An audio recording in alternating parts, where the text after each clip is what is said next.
This is 131.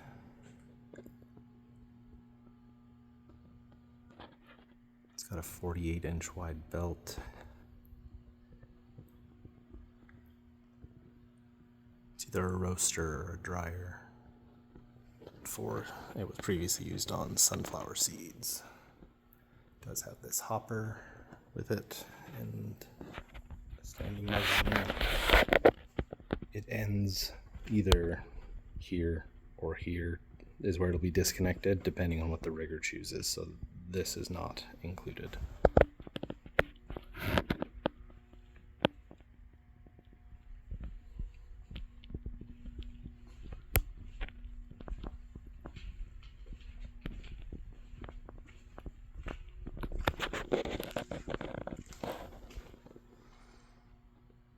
This mezzanine is not included either. That is a blower for another machine.